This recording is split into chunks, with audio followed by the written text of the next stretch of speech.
Hello and welcome to Off the Shelf Reviews. It's your hosts Iain and Gary. Hello. And today we're joined by Dave. Hey.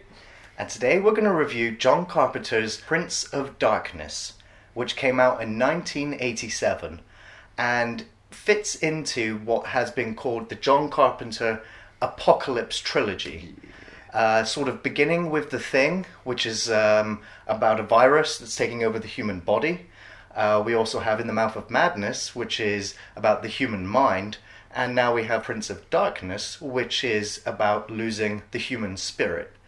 Iain, why don't you give us the synopsis for Prince of Darkness? Well, the story follows Donald Pleasence's priest character, who has come across a key which has unlocked a basement in a Los Angeles church. Inside the basement, you find a giant canister containing a primordial liquid. Donald Pleasence then gets hold of the professor from local university to come along with some students to study this and try and release it into the world. But this thing is starting to become something. It's a take on quantum physics and quantum theory mixed with religion and sort of meshing the two together, having those two sort of opposed ideas sort of coming to light with the subject matter of this film. And for once, not competing against each other, but sort of merging and sort of becoming more, and sort of, instead of the science being like, no, not religion, and religion being, no, it's all about God. It's like, how do they work together and become what he has found in this basement? Yeah, this canister has been underneath the Middle Eastern desert for millions of years. It was then found by a secret order of priests who hid it even from the Vatican themselves and have kept it hidden for all this time. But then it comes to Donald Pleasence, who's like, we need to release this. We need to tell the world what this is. Let's bring in these scientists. And the scientists are sat there like, what the fuck? What the fuck is this? Because this is a very straight horror movie as well, and it's not filled with teenagers just going, just accidentally releasing it. These are what you could possibly conceive as the most skilled within their field, because they're all studying and they're all really interested in this field of work that they're in. So he's kind of gathered this team together, and when they're actually sort of having these random energy events that are occurring, and they're trying to explain it, at the same time, another part of the science team is going through the transcripts, and they're just like, this looks like the devil, or it's definitely some sort of religious kind of evil. And the scientists are like, well, this is just some kind of energy surge, and so they're both kind of giving their slants on it until obviously they start to piece together what potentially is happening. Catherine's entering these equations upstairs. They're translated from Latin. Differential equations? From a book written 2,000 years ago. We hadn't invented differential equations. And they all sort of, it's like they understand this is big, but they're all like, test it again. We've got to make sure. Got to make sure. They're all like, no, well, a few are like, this is horse shit. I hate to tell you guys, but this is real bullshit. But the rest are like, oh, if this is what it looks like it's going to be. There was a good mix of genuine reactions to what was happening, and when I was watching the film, because I have to confess that this is the first time I've actually seen this film in its entirety, and I know, and but that is the thing to be said, though, that The Prince of Darkness is perhaps one of the least known John Carpenter movies, because this film actually came out after Big Trouble in Little China. And John Carpenter had some real issues with studio-made movies. Big Trouble in Little China was a massive flop for John Carpenter, and he had so many issues with the studios that he'd left, and this is his return to independent movie making. And it was made on a budget of $3 million. It was shot in less than 50 days. And so it is a very low budget exploration into what you could consider John Carpenter's own kind of hobbies and theories, because he was studying quantum theory just before making this movie. This is has a massive John Carpenter stamp on it for me. It has his camera work, it has his music score, the way he just drops you right in the middle of this story that's going on. You know, it has a lot of nods to The Thing, where you have these group of people going to study this thing, and it escapes and starts to take over the team. It's that confined, trapped in a building. Yeah, but it's just some of the shots he pulls off, and the way that the film just builds suspensefully all the way through. I mean, you start following the priest around, and then it's cutting to the people at the university at the same time, and then they're noticing weird things like like planets are coming into conjunction, and the weird piles of ants are starting to all gather, and you know they start to explain these weird events by saying, you know, it's gathering power and it's luring the simple-minded to try and help it escape. And you're just like, what? What the fuck's trying to escape? Why the hell are we at this abandoned church in the middle of Los Angeles studying this thing, you know?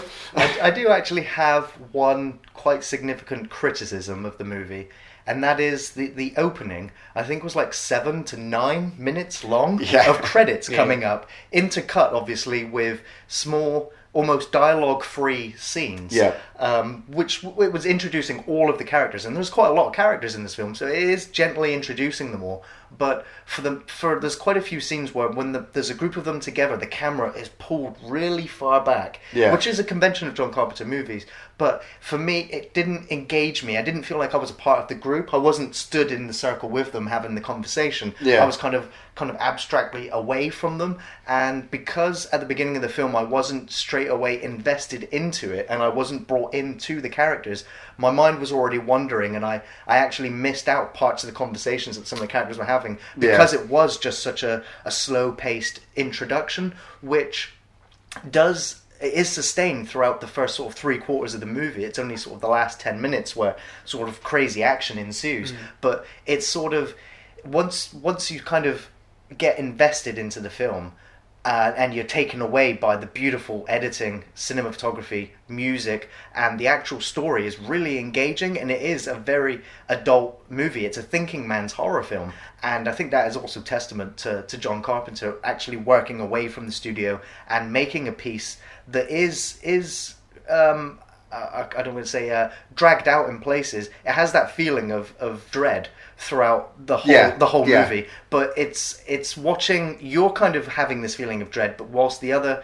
characters are oblivious to some of the things that are going on, because early on in the film you see characters get killed off, and the other characters that are left inside just think that they've left, or they think that they've gone.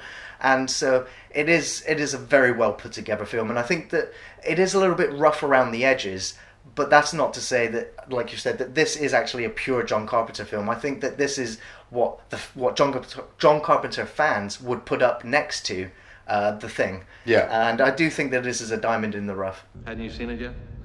No, for the last 4 hours I've been carbon dating the corrosion on the lid there. We're talking about 7 million years. What? Yeah, I mean, it's definitely also a product of its time. Definitely. 87. I mean, it comes in with the students. They're sort of older students, like you said. It's not a teenage movie, but their dress sense is horrifying. I mean, that's one of the main padded horrors. jacket she's got. The colours, the kind of shirts. Yeah, his mustache. His mustache. Brian's mustache is amazing. That, for me, I've seen this film God knows how many times, but that mustache for me is the hero of the film. You know, I actually don't look at Brian the character, I look at the mustache, and it's like, yeah, I'm gonna go around and save the world. It's the way it's the relationship he has with Catherine. You get kind of thrown into them. You know, you don't get no backstory for them. Brian just sees her and kind of is smitten with her, and then they start talking about physics and stuff like that, and they get romantic. But there's this one scene that always makes me laugh, because he's just like stood outside waiting for her, and she comes out and she's like, "Oh, what are you doing?" And he's like, "Waiting for you. How about we go for a coffee?" And like I said, I've seen this film a million times, so I know what's coming next, and I'm like, "You're gonna get laid." And the very next scene is them in bed. I'm like, "Really, Brian?" Like I said, he sees her. But yeah, he sees her through a tree from the other side of canvas, because he is stalking her. He is staring at her. It is so awkward. With John Carpenter's score in the background, it does come across it's like very the new Mike Myers.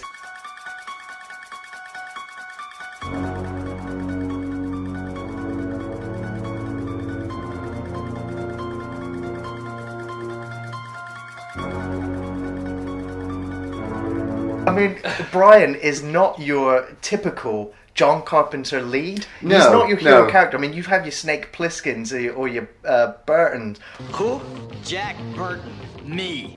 Or any of his other central characters, and Brian he just seems so weak, especially when the time of the fight, when they're fighting like the zombie drones. Yeah. He gets the shit kicked out of him. He's not your typical guy, and he's very stalkerish at the beginning. Yeah. And I would go far as to say that perhaps his love interest actually had more quirks in common with John Carpenter leading Men. Yeah. Where it was kind of her who was the one that was pushing things forward. Yeah. Catherine character is this very quiet, meek, kind of Jamie Lee Curtis, Laurie Strode character.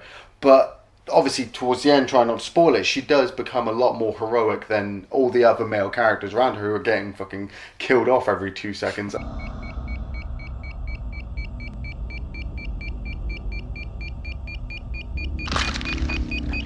About like gender roles, I thought it was actually quite powerful with the women. Yeah. Like the main, like I said, the main hero is a woman, and the main part of the team's like the woman deciphering the book. Yeah. She's a woman, and the entity, it takes the women first. Yeah. And uses them first as its pawns to reach out to the rest of them. See, the male characters are just there to carry stuff. Yeah, and it is that case, or they're the first to get frustrated and leave. You're out of your minds. This is a joke. This is caca. Yeah. Or tell the most awkward jokes. All right. A Jewish mother goes to the airport to meet her daughter. The daughter steps off the plane with an 8-foot-tall Zulu warrior with a bone through his nose. The mother screams, "You fool! I said a rich doctor!" Oh, see, now we're going to start talking about Dennis Dunn. Yes. Dennis Dunn, if you don't know, was the main guy from Big Trouble in Little China. He was technically the sidekick who was the main guy. Yeah, he was supposed to be the main guy, and then the studio was like, no, we want him the sidekick, so get in Kurt Russell. And in Prince of Darkness, Dennis Dunn. These guys believe he comes off as a bit of an asshole, but I just love Dennis Dunn so much that his scenes are some of the best scenes. You know, he's there making jokes and he's put in these really terrible situations, but he's still trying to be really funny. And 1-1. Anyone ever tell you that you could pass for Asian? Unfortunately, Dennis Dunn does not have any of the charisma that he had in Big Trouble in Little China. Well, it was so disappointing to see him portray this asshole. Why is everybody looking at me that way? Because you're being assholish. Well, it's very assholish of you to say so. Because he really was. He homophobic. He was homophobic, which I thought was quite funny that he ended up getting locked in a closet later on in the movie. But yeah, his attitude towards everyone else really stunk. He didn't want to be there. I kind of sympathised with him a little bit, but he was for the most part a jerk. And it was disappointing. What I really liked was Victor Wong's character. Yeah. I loved all of his little quirks, the way that he hobbled a little bit, and I like the way that he just manages to interpret everything that's happening in really short, concise sort of sentences, and he just really nailed what the audience might have been thinking. Yeah. Psychokinesis. Mind-directed energy. Don't tell the others yet. Why not? They have a right to know that it's conscious. Not until you prove it wasn't something else. A power surge or a draft of air. See, now you're probably thinking though, would it have been better if Victor Wong had pulled out the little gourd from Big Trouble, given it to Dennis Dunn, and then Dennis Dunn could have karate kicked the demon in the face? I would love to see that. He was pretty good with a soda can and chopsticks, to be honest. There are a lot of sort of John Carpenter alumni. He uses a lot of same actors over and over again. And so of course we have Donald Pleasence also. Yeah. And we also have the other guy that was doing his trumpet impressions. Who's been in like quite a lot of John Carpenter. They Live as well. Yeah. He John Carpenter wrote a lot of the characters for specific actors, but then obviously had to go out of his way to find separate characters for certain characters, and it's like with I think it's Kelly, the girl. As a fan of this film as I am, there is that sequence where she bangs her elbow and she bruises herself, And as the film progresses, the bruise becomes a mark, and she is picked out to be the vessel for this primordial ooze. But I'm just like, that's not a bruise, you know. People are like, "Ooh, that looks nasty." I'm like, "No, that does not look nasty. That looks like you want to chop it off right now." With everything else that's going on as well, you just come on. You should that should not be on her body. But no, I'm just gonna go and rest for a bit. I'm like, "You're dead." And so the reason why they can't actually leave is because Alice Cooper and all of his minions have surrounded the church. Oh yeah, the zombie homeless people are just brilliantly shot. They're just stood on the sidewalk, and the camera just lingers on them. And if you saw that in real life, you'd be gone, wouldn't you? You'd be like, "Fuck this! I'm not staying at this church." But they're kind of oblivious to it, and they just wander into the church. And then you have the moment with Donald Pleasence and the old woman. And that bit always creeps me out.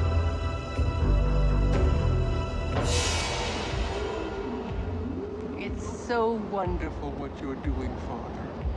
Opening the church again. Because it's the way her voice goes, and she's just like rubbing herself up against his hand, and it's the maggots in the tin. It's quite impressive with the possessed, though, whether the homeless or the people inside. It's subtle. They're not like Reagan from Exorcist. Yeah. You know what she did? Your canting daughter? It's just they're normal, but they're just off. Yeah. It starts off with that, you're like, something's not right here, but then it is the little subtle things like the bizarre sort of voices. It's sort of a weird rumble and sort of higher pitch. Like the black guy who comes walking upstairs singing Amazing Grace, and then obviously you have his scene. What I love about the possessed people is that it's them acting as possessed people. There's no special effects. There's no CGI. They're not leaping all over the place. It's just them on camera, and that maybe with John Carpenter's editing work just makes it really quite tense and scary. Yeah, and it's not ever explained, sort of, because I mean, before all this phenomenon's starting to happen, all of those possessed sort of deadites are already there, and it never explains how they, become subjugated to this, other than the fact that they all appear homeless. So and then it says they're simple-minded. Yeah, I guess that's kind of it's quite a nasty stab there, but Alice Cooper is fantastic as sort of the leader of these guys. I don't know whether you just to have that sort of iconic face to that crowd, and of course there's a fantastic scene where one of the guys has decided to leave, and he's listening to the Alice Cooper song, "The Prince of Darkness," whilst he's being butchered by Alice Cooper. By Alice Cooper.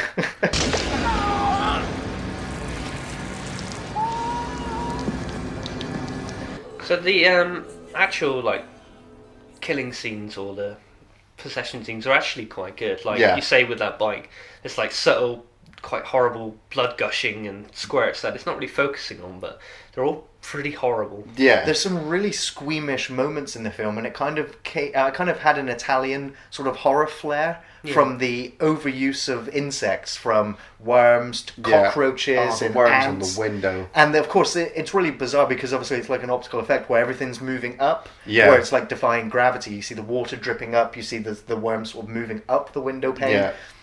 And it's a lot of what I mean. You could call them by today's standards sort of cheap, sort of gimmicky, kind of make you feel cringy or make you feel uncomfortable. But to this film's effect, actually works. Yeah, obviously for at the time, independently he was making this, so he didn't have this vast budget. But I love the fact that obviously, as it is a liquid that they're like passing on to other people, it's just the fear of this poisonous substance hitting your body and unable to stop it from infecting It reminded me a lot of The Thing. Yeah. Because, The Thing uses, like a projectile kind of spit to, infect its hosts as well. And that was how it's passed on in this film. Except for when she takes out the black guy, she just kind of smothers him, and all you can hear is that gargling sort of noise. Yeah, she's like, I actually just spray it in my face. Well, I think he's actually the luckiest out of them all, because he's got these two, kind of attractive women holding him down and possessing him. What happens to him later is bad, but I thought the effects with the liquid on the ceiling, as it was pouring into her face, that was actually really impressive. So I didn't actually understand. Like I said, I've seen this film a load of times, but that scene always gets me because Dennis Dunn wanders in and you see the canister there and it's dripping really slowly into the ceiling, and then you notice this massive pool of water, and then you see it gushing into her face, and I'm like, why isn't it gushing out of the canister and gushing straight into? Well, most of it came out. Yeah.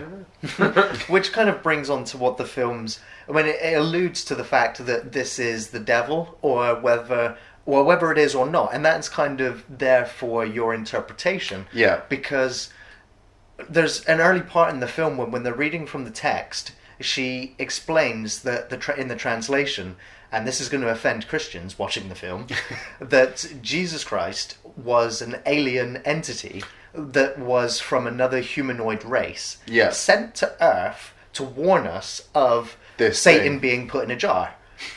And so and they kind of like take it with a pinch of salt themselves.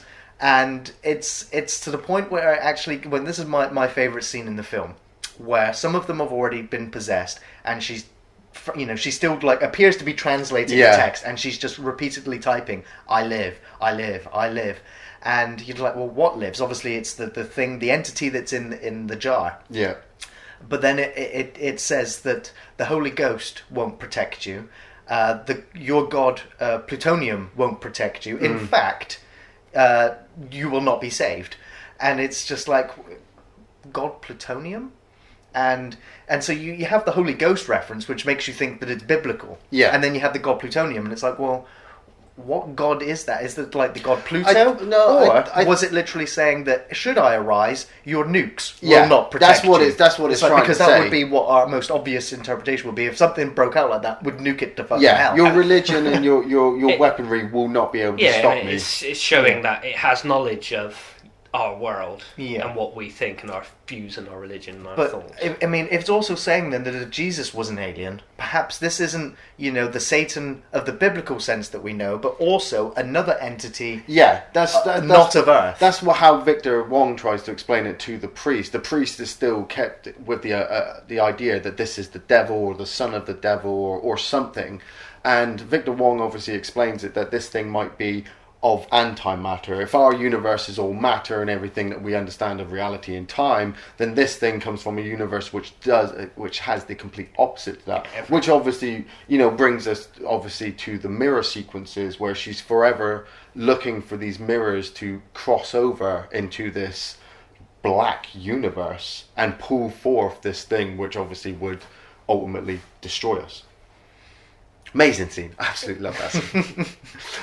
My favourite scene is the dream sequences. As the time comes for the entity to escape, it somehow makes the versions of the people in the church, their future versions, send back a tachyon pulse broadcast through dreams. I don't know whether it was necessarily themselves that were sending them back, or just other people that were witnessing this documenting event. it. And you see the front of the church, and you see this dark silhouetted figure stood at the church, and obviously they are trying to warn the people in the church to stop it from coming out, because obviously it will destroy the world. And I just love those little bookmarks in. Every now and again they can't sleep, because every time they try to rest they get this dream, so they have to then wake up, and then they have to confront whatever is trying to escape from the church.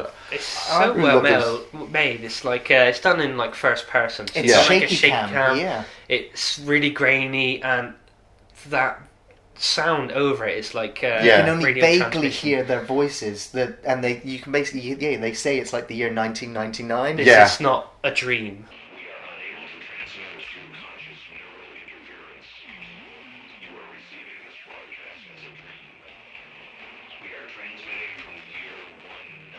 and that brings on to the soundtrack of this film.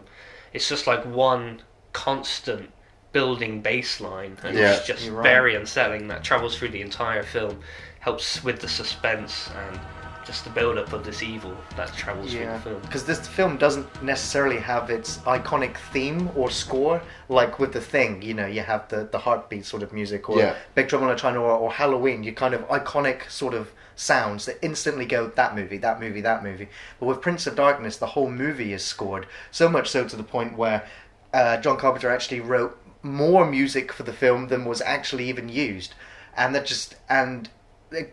think a lot of people have already said that this is perhaps their favourite John Carpenter score, because it is just it fits fantastically to the film. So my favourite part, I caught it on TV once halfway through, and this scene made me look it up later on in life and actually become one of my favourite horror films. It's a scene where one of the students has left. I'm just like, fuck it, I'm out. Okay, this is dumb. Basically, he gets stabbed, doesn't he, in this big courtyard as he's leaving after they have an argument about it. And then it's stabbed by a woman covered in cockroaches. And then it's forgotten about. The film carries on. It's like, forget about him. But then as things start to go wrong in the church, they're distracted by one thing, but then someone say, hey, look out the window, something weird's going on. And it's him sort of, it's now nighttime, it's a very dark scene. You sort of see his silhouette, he's got a suit jacket on. Yeah. And it's got a strange voice, it's his, but it's sort of, hello. It's like, hello. Hello. Hello. Hello. I have a message for you. And as they're watching it, they say, oh, zooms in and says, oh, well, something's going on wrong there, and then it zooms into his chest and there's lots of cockroaches and bugs falling out of his flesh, and then it makes some horrible crunching noises, and it just shows the bugs breaking him down, like his arm falls off, his head falls off, and then his knee collapses and he just falls into this giant pit of insects. I love that sequence because he's just stood there and he just says, I've got a message for you, and you're not going to like it. Ready for death. Then even in death, there is no escape from this thing. You just see his body just fall apart, and then we're all just like, shit.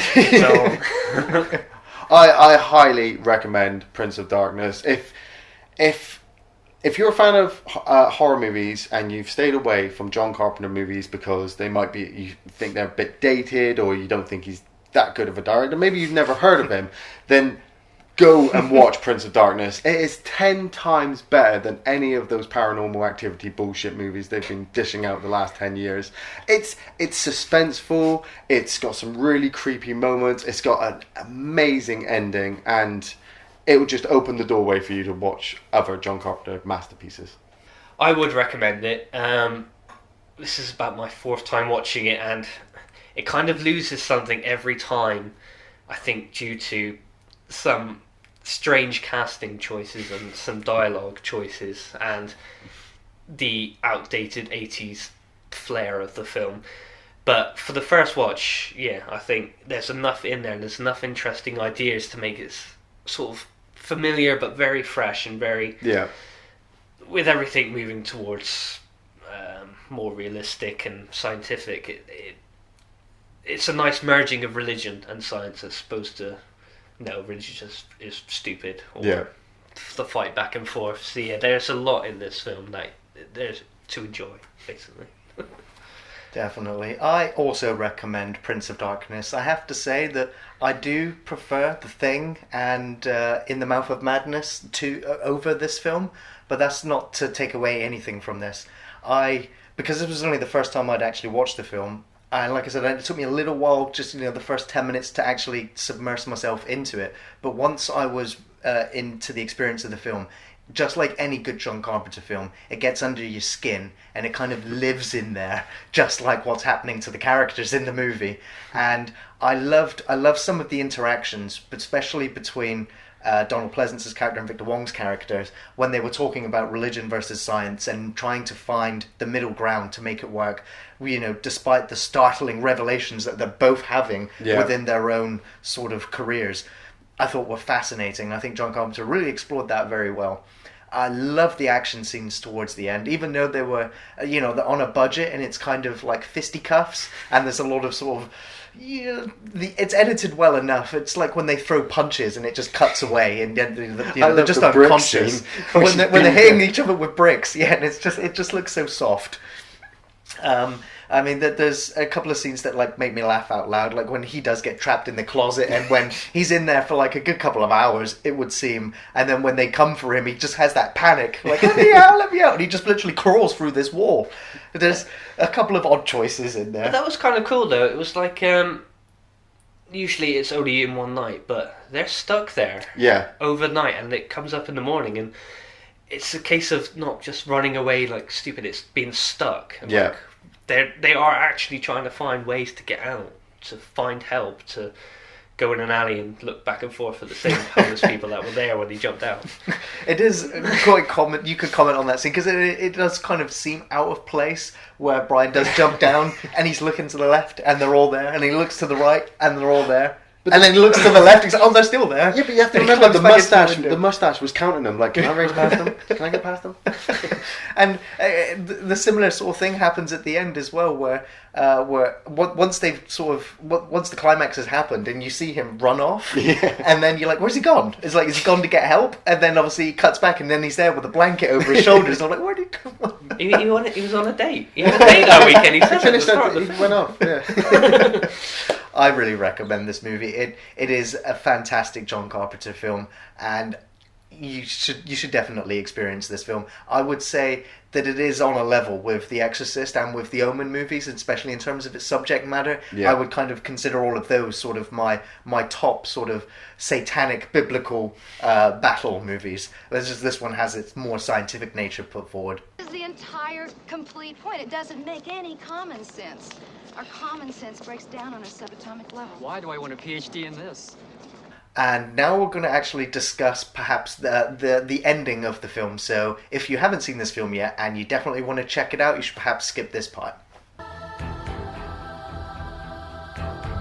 The way the other world is presented is just this dark, watery mass. And with Kelly, when she is fully possessed and her arm is going into this really large mirror trying to pull forth the demon. But it starts in a hand mirror, doesn't it? She finds the hand mirror. It's a build-up to, like, she gets possessed and then she goes through a very disgusting transformation with swelling and blisters. The skin sort of deteriorating. For a practical effect on a budget, it was gruesome. Yeah, and the way that she obviously introduces us to the other world by showing us this dark, watery universe. I love the way that is edited, because obviously how they got the mirror to obviously have this pool of water and then cut to her fingers in this, like, what must have been like a large black fish tank. Yeah. And obviously then we've been following up to this point, Donald Pleasence hid behind a wardrobe, praying to Jesus to come and save us. Next to an axe. Next to an axe. But at the same time, it's so brilliantly done, because obviously at this moment the music score is kicked in, the action scenes are all kicking off, and it looks like she is going to pull forth this Lord of Darkness, whatever it is. But it's the way that, obviously, I love the fact that Donald Pleasence picks up this axe from nowhere and chops off her arm, and her arm floats off, and then it grows back, and then he chops off her head, and she just fucking laughs at him and puts the head back. So she just basically says to him, you cannot stop me at all. And it's the other people are actually being stopped. Yeah. Like, they're all, like, being pinned down by each possessed person, so there's, like, someone get in there and stop it, and Donald Pleasence stuck behind a wardrobe. But I mean, you were at this point as well. We're also seeing characters that have been killed while they were alive and actually brought back to life to be possessed. So you've seen the living ones sort of be possessed by the ooze, and then you've also seen them just be possessed as zombies. There is some, as you've both already mentioned, there are some really corny moments in the end of the film where you have this sort of antichrist that is bringing forth, because it's screaming Father into the void, and you're kind of like wondering what Father. So is this the Prince of Darkness, and so therefore it's calling forth Satan, or what is it? But it's that moment where Donald Pleasence is trapped, and you would have expected him to have been popped like a flipping grape behind that, but for some reason he still manages to live. He's Donald Pleasence. But Donald Pleasence at this point in the film as well has also become quite a coward. He's been running away throughout. Once all these revelations have happened to him, he's hiding and he's running away from the reality of it, and he's even trying to read from his Bible, and he kind of closes it like, nope, that's not even helping. And and then he just literally finds an axe. It's just laying there conveniently right in front of him, in front of the Antichrist. And it was just like, okay, chop the devil up. It was a bit kind of like point and click. It was just too obvious. Yeah, but it was played out really well. It's building up. Obviously, you're kind of wanting them to stop this thing, but at the same time, you do want her to bring it through because you want to fucking see it and watch the world burn. But it builds up to what I believe is just one of the best endings for a horror movie I've seen, is where obviously Catherine, the main girl, she's looking around and she's realizing that everybody is being stopped. Brian is being taken out at the moment. Victor Wong is being taken out at the moment. You know, the priest is stuck behind a wardrobe, and so the emotion on her face that it's all come down to her, and she can either run. Well, if she does run, where is she going to go?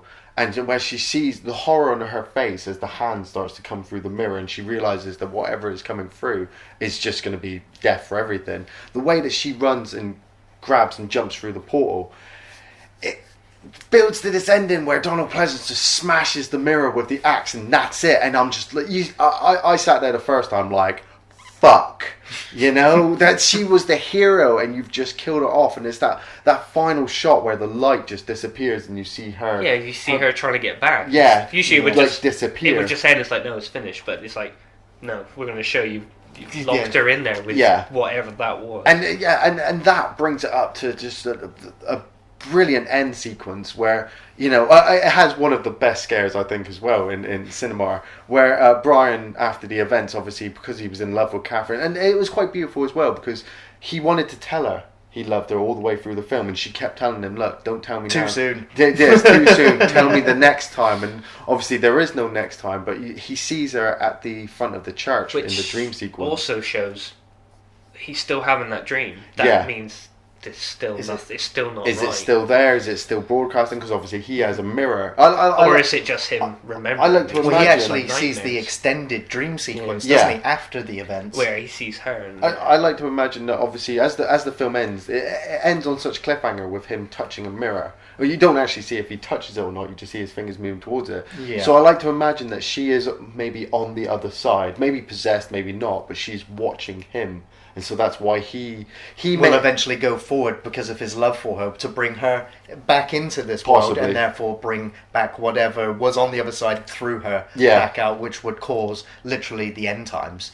I do love self-sacrifice sort of heroes. I think that they're almost the most poetic ending any hero character can have. Yeah. But for me, the ending of this film, her sacrifice seems really unnecessary because she could have just pushed that bitch into the mirror. She didn't have to jump through with her. We're talking about a woman who's possessed by the Prince of Darkness. Do you think a simple push is going to trip her up and fall in there? She wasn't concentrating. She was too busy trying to bring Tim Curry through the mirror.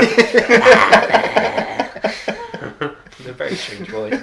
But that end sequence is just so I think so brilliantly done. Yeah, it's very like sort of Poltergeist. Like when they push the TV out, it's like just goes to touch it and then it cuts. And just a nice clean cut straight to the credits. It's like, would you ever look at a mirror again the same way if you just went through all that? No. So as you can see, I think that the ending of this film and a lot of the subject matter in this film is very open to interpretation, and I think that just goes again to credit for John Carpenter's fantastic script. Even though in the actual credits of the film he doesn't claim any credit for it, he used a pseudonym name, but of course we all know that it was written by John Carpenter.